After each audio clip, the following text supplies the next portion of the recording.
And Kate has been tackling a really, really interesting and important problem, really outside the box approach to solving the question of, as the project is titled, Revolutionizing Control of Vector-Borne Diseases, Infectious Diseases. So with that, Kate, the floor is yours. Thanks.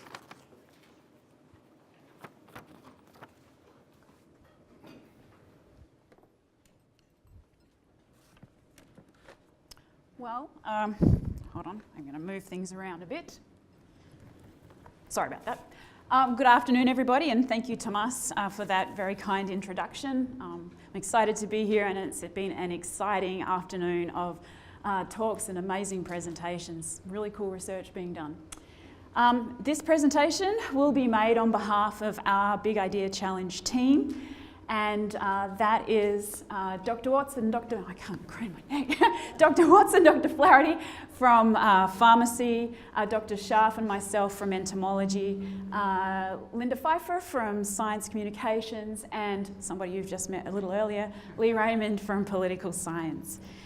Now, in a true TED-style talk, I guess I should be standing on the carpet, but unlike a TED-style talk, I didn't memorize my talk, so I'm not 23. I can't do it.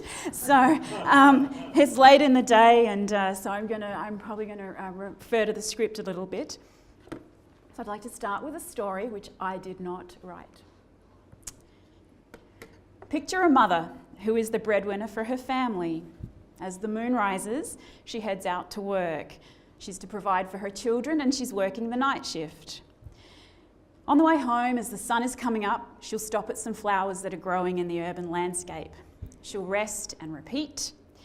She's persistent and she's hardworking. She can vector West Nile virus, dengue, filariasis, malaria, Zika, chikungunya. She is a female mosquito. And that was written by Will Austin, who is a senior in the Colleges of Agriculture and Science, and I saw him walk in the door. I know he's at the back of the room. Please wave your hand, Will. There he is. Watch this guy. He's going to do big things in public health. So thank you, Will. So more than half of the world's population is at risk of vector-borne diseases, whether they're transmitted by mosquitoes or other species. We know that they cause about 500,000 deaths on the planet and about 1/6 of disability and illness. They cause very high levels of mortality and morbidity. They exacerbate poverty and prevent economic development. And they're on the rise. So historically, these are diseases that have been largely the burden of developing countries. But now we're seeing them on the rise globally because of unprecedented human population growth, excessive travel, climate change, habitat destruction, and urbanization. The other big issue is that their control is at a tipping point. We're reliant on only 4 classes of chemical insecticides to control mosquitoes. And our overuse of those products has led to very high levels of resistance in mosquito populations. So many species around the world are resistant to the chemical tools that we use to control them. And we are losing control, and we do not have any replacement products in line ready to go. So in the next 5 to 10 years, scientists must absolutely come up with new technologies and approaches for mosquito control.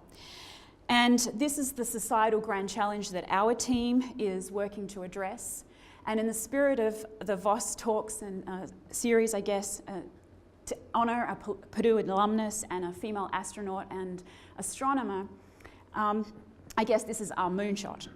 And on the 20th of January, some of you, many of us in this room, might have had the opportunity to witness a rare celestial event. Did anybody see the wolf blood moon on the weekend? All right, that's what that is.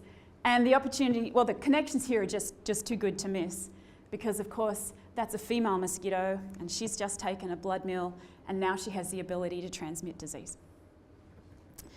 So I am a vector biologist, and I have dedicated much of my career to trying to control mosquitoes, and I'm ashamed to admit that mostly that has been by trying to kill them. And,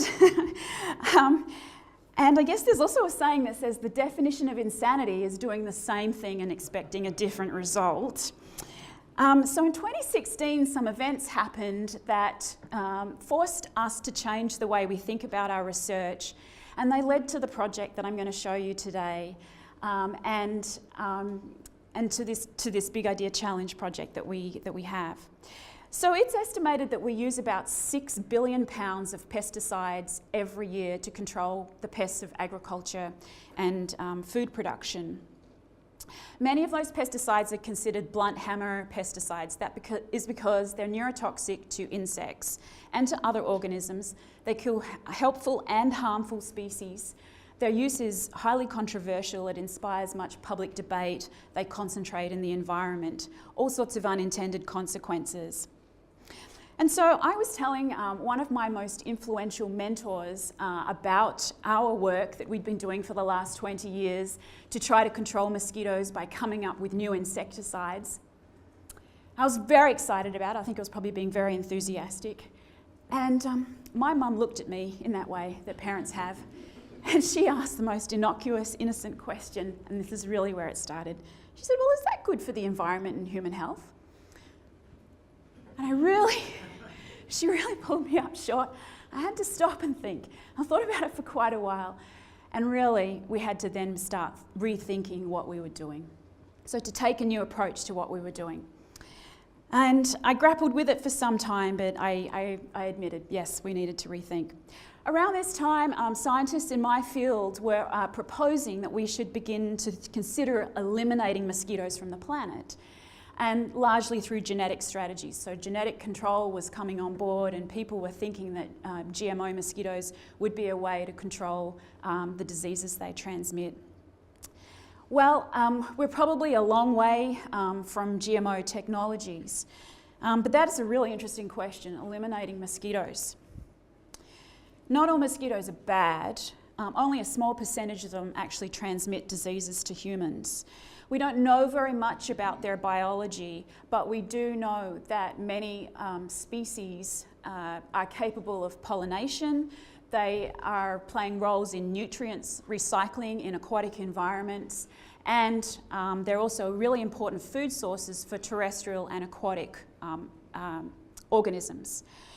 And it's possible that their elimination could have unintended and potentially catastrophic consequences.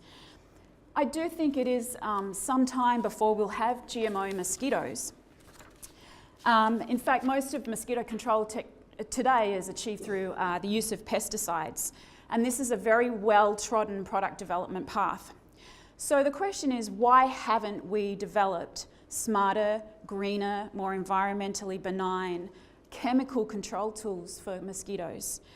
And the answer is because we've been driven by the search for highly toxic products that rapidly kill mosquitoes. It's the status quo. The pesticide industry and many consumer markets are really built around this model. And if we continue with this approach, we will continue to discover the same toxic pesticides. Remember my earlier comment and quote about insanity. So this is really not sustainable. We're in need of a paradigm shift.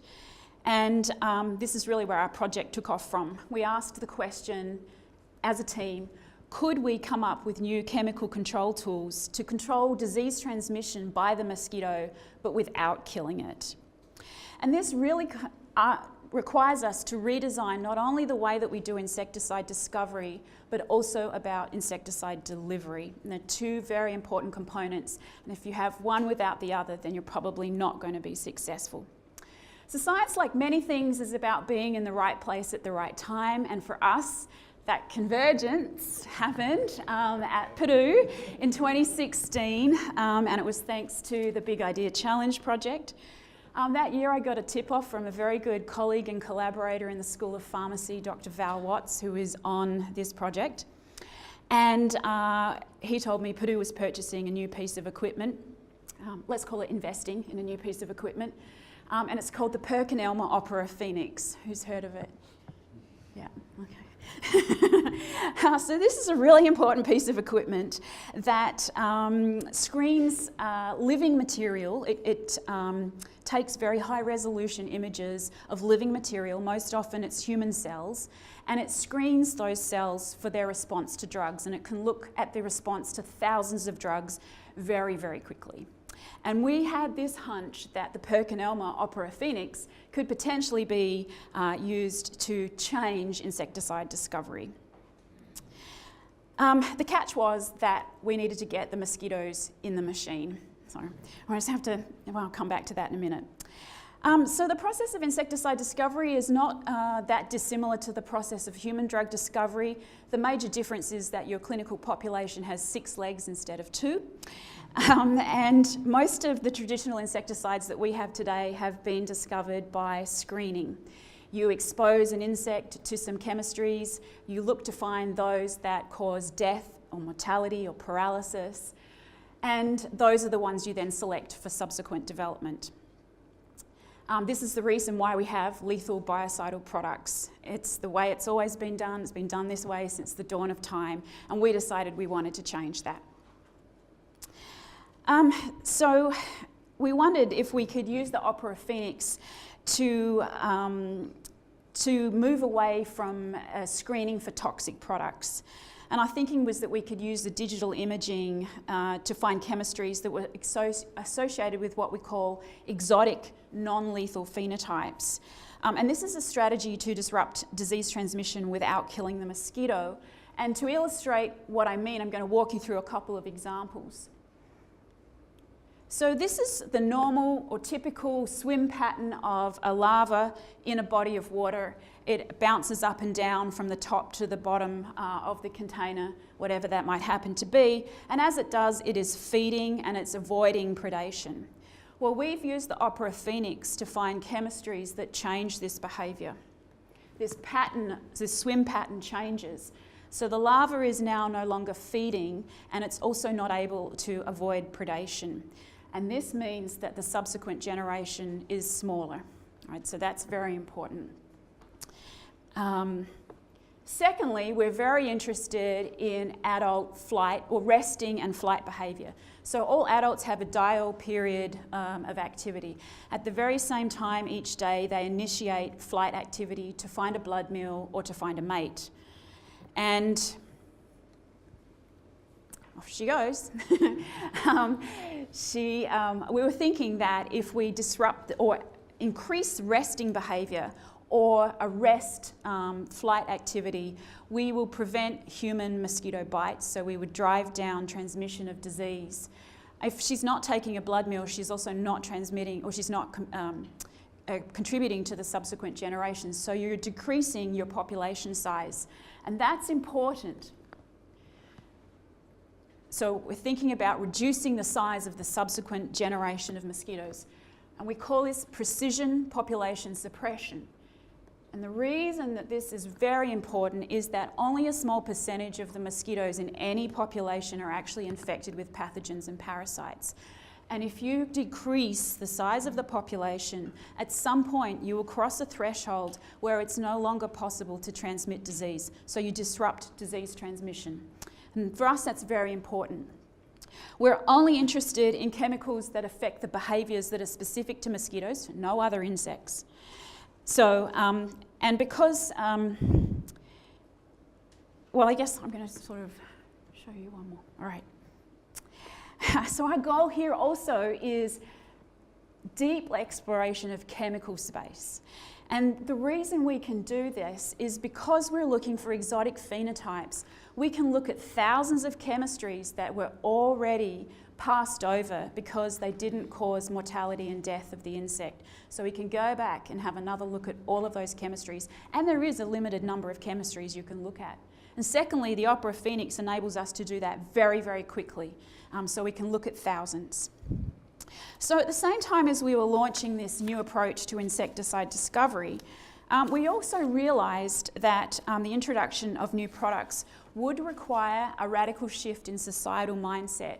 If you think it's a challenge to encourage a consumer to buy organic fruit with a few extra blemishes, imagine the challenge that you would have encouraging a consumer to invest in a product that might prevent disease but doesn't kill the mosquito. All right? And it's even more complicated than that. And I'd like to consider with you another story. It also has maternal sort of theme here. So this is in Miami-Dade County in late 2016. Zika is an emerging mosquito-borne disease that's been raging in the press since February when it was declared a global emergency by the WHO. This young mother is in her first trimester. She's very aware of the link between infection of the fetus in utero with Zika virus and birth abnormalities. Worse, transmission of Zika in her neighbourhood has just been confirmed. This means that the local population of mosquitoes is transmitting Zika from human to human. And the authorities in that region have just advised pregnant women to stay indoors and not to travel. They've also just announced that they will be doing an aerial spray campaign with a pesticide called NALED. They'll be spraying it from a helicopter over a residential area, and this will be used to control the mosquitoes. Now, NALED is an organophosphate insecticide. It's toxic to mosquitoes as well as it's toxic to humans. So imagine how this woman might feel: confused, scared, unsure where to get her information and how to make really good decisions for her own health and the health of her unborn child. Or perhaps she doesn't want the responsibility of making that decision and she'd rather have somebody who is an expert tell her or advise her what to do. And on our project, our communications and policy scientists have made the first content study of the 2016 Zika outbreak in Miami-Dade. And they looked at how officials at a regional level used media platforms to communicate during the crisis. They identified, let's call them gaps, in the messaging that likely interfered with the adoption of good health practices. In short, I think it would be fair to say that their work revealed the messaging was a bit of a hot mess. Okay? This is because managing any mosquito-borne disease outbreak is about risk-risk communication. You need to inform people about the risks of an infection with the Zika virus versus the risks of of exposure to a toxic pesticide and/or a repellent and/or. So, and officials were under pressure to respond very quickly. And they were also operating in an environment where there was lack of trust. So our team found that they were very, very good at communicating the threats, but without offering a solution. So they would say they didn't offer a good efficacy cues. And studies have shown that in such cases, about 50% of the public will not take action to protect themselves. So that's a big issue. So 18 months on, where are we at? Well, I check in with my mum a little more regularly about the work that we're doing. I'm joking.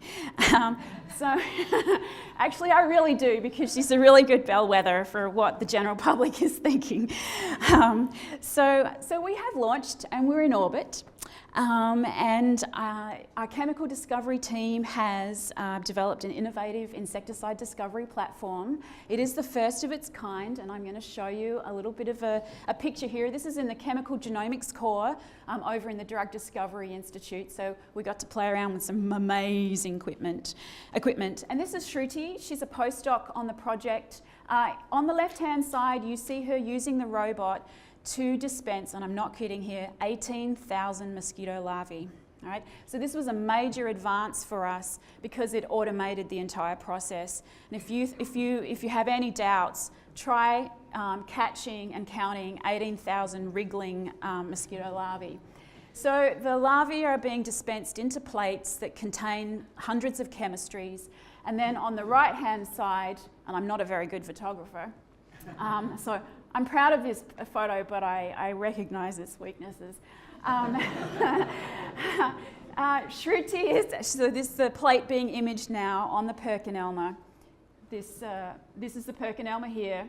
It has these amazing green glowing lights that we get all excited about. And you can see now just one well on the plate, 10 to 15 mosquito larvae are being imaged. And what she's doing is studying their movement. So you can see it is really high content image analysis. We've screened several thousand chemistries. Our goal is to screen up to 500,000 chemistries. And we've got a lot of industry folks that are paying a lot of attention. They're very interested in the results that we get, not surprisingly. What else? We're also looking to see how these chemistries, so we have discovered chemistries that change the behaviour of the mosquito without killing it, and we're looking to see what impact they have on population size of the mosquito and also on the pathogen load that the mosquito is carrying. So in other words, can we reduce the load and disrupt transmission of disease?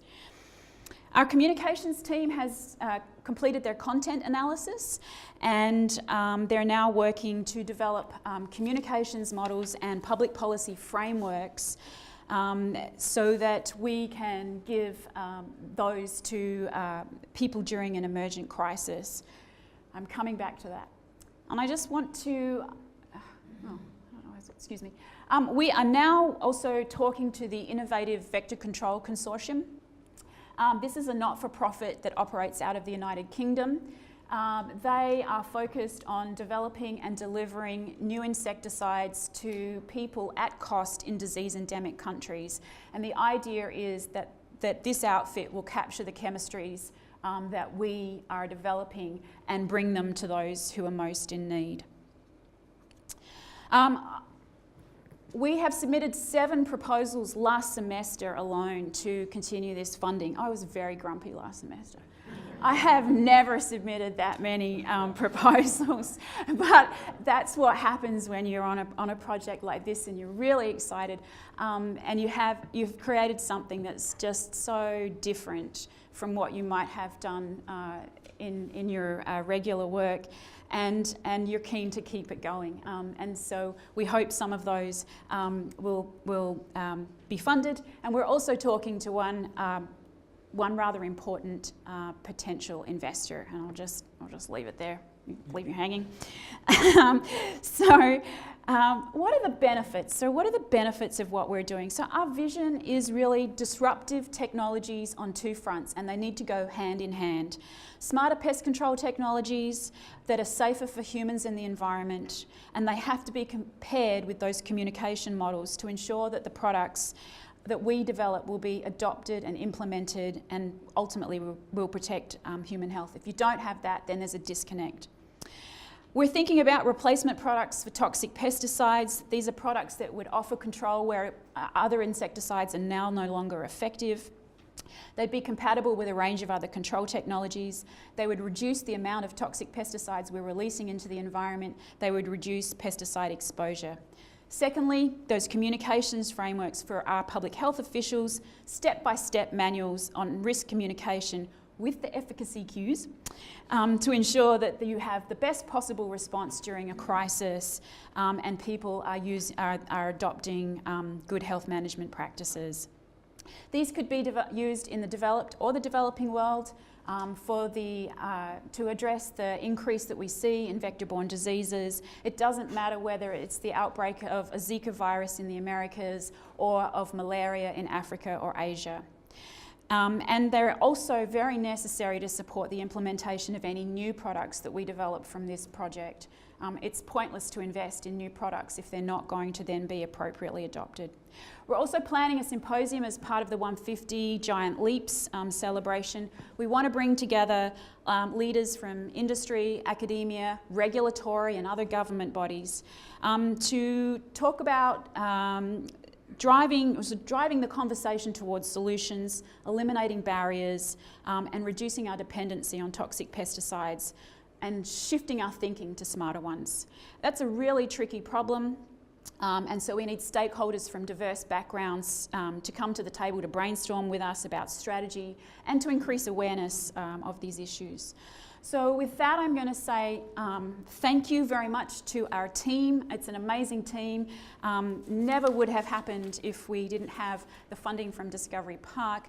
And thank you to Discovery Park for allowing us to do some high-risk, high-reward research to try to address a societal grand challenge. And as a final parting shot, I'm going to say we're going to keep working and keep looking, because we know the answers are out there. Thank you.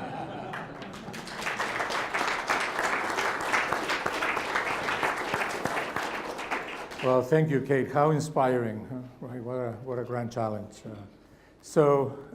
Questions for Kate? Now I'll use the carpet. Yeah. There you go. Yeah, Nate. Hello. Oh, You mentioned early in the presentation about the impact that eradicating mosquitoes, for instance, would have on the ecosystem, and then you talked about changes in behavior.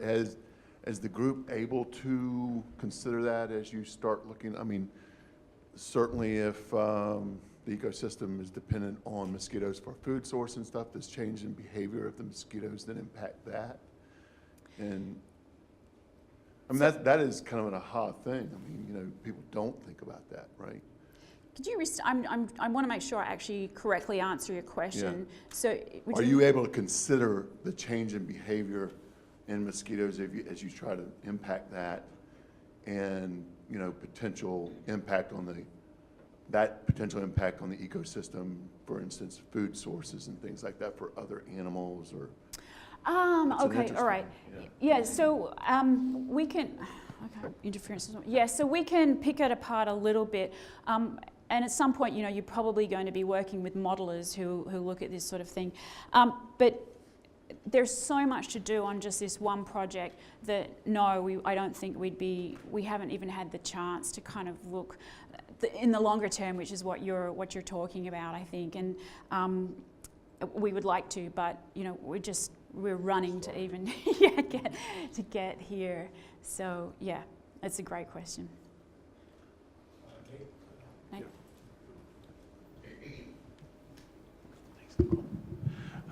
Catherine, one of the things that we always seem to hear about when something like Zika or another epidemic comes into the public is that we have a shortage of vaccine, or that it may take us a little while to produce some vaccine.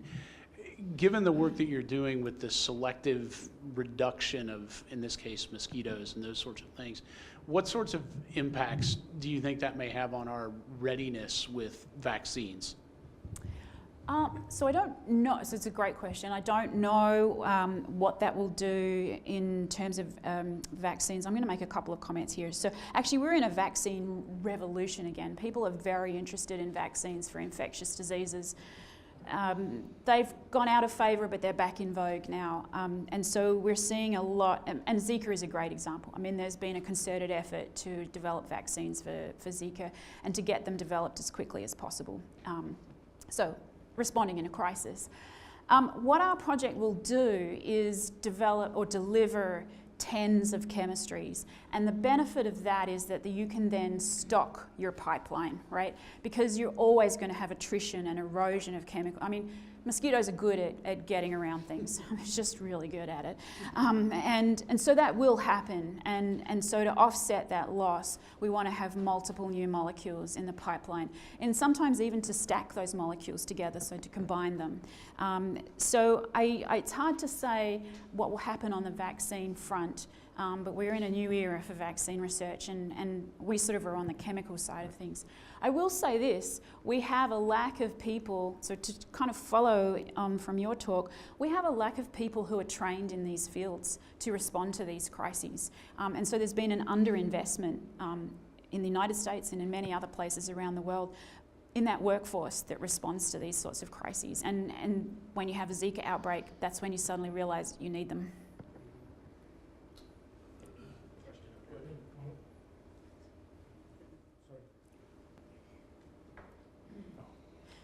That was very interesting. Oh, there we are. I can hear you. Okay. 5 years ago, I worked for a company out of Florida, and I was in a different division, but one of the divisions had licensed the technology from Vanderbilt University, and it incorporated natural insecticides using essential oils. Yep. Citrus oils, wintergreen, eucalyptus, etc. Yep. And they even were working with Terminex because you could spray a home for roaches or whatever. And the children could play because it was only efficacious against non-vertebrate organisms. So they outlawed it in Washington, D.C. Yep. But wondered if you'd heard anything about that. Last I heard from this company, they were marketing a product through Walmart for head lice. It was kind of a combination insecticide shampoo. Yep. Are you familiar with essential oils? Yes. So familiar enough to know that this is actually part of our insecticide pipeline. So I don't know the company that you're referring to. There is. Okay, I'm not familiar. There's a large amount of interest in the field again about plant-based products, essential oils, natural products, natural product derivatives, natural product synthetics. And so the whole field has sort of stood back and said, you know, chemical synthetics can be really challenging. Let's go back to nature. And it makes sense if you think about it, because it's been an arms race between plants and insects for millennia. And of course the plants have already come up with all of the chemistries. So going back to that pool of chemistries can be very powerful. A lot of people are doing that and taking a second look. Sometimes they're not as efficacious as the synthetic chemicals, and so once again it's about dealing with consumer expectations.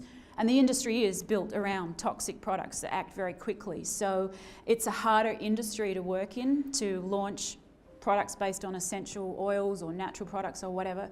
But the next, we are currently screening natural product libraries that we have access to at Purdue. About 60% of the insecticides that we have today can be traced to natural products.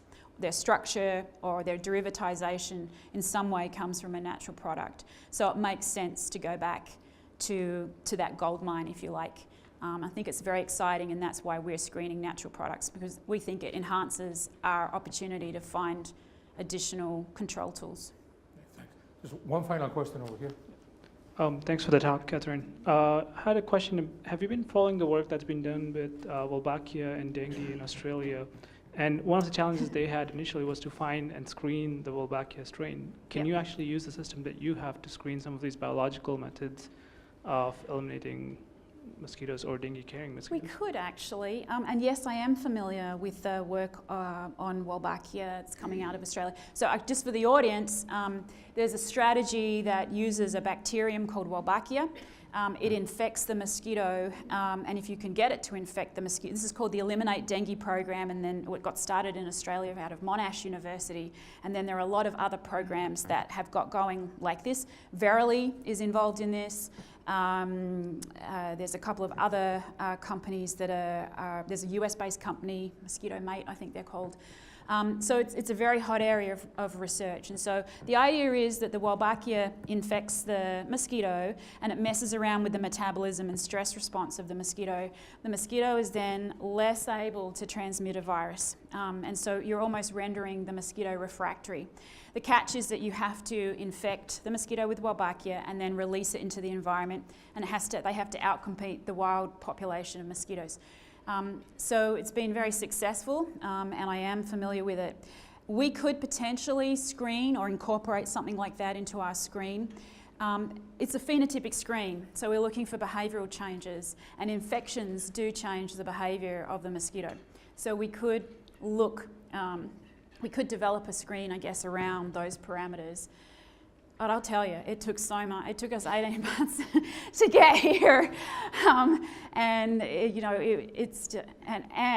you know, there's a lot of care that goes into the mosquitoes. 18,000 mosquitoes just for one plate. That's a lot of mosquitoes. So, if anybody wants to help grow our mosquitoes, you know, we're accepting assistance. Thanks so much, Kate. Fantastic.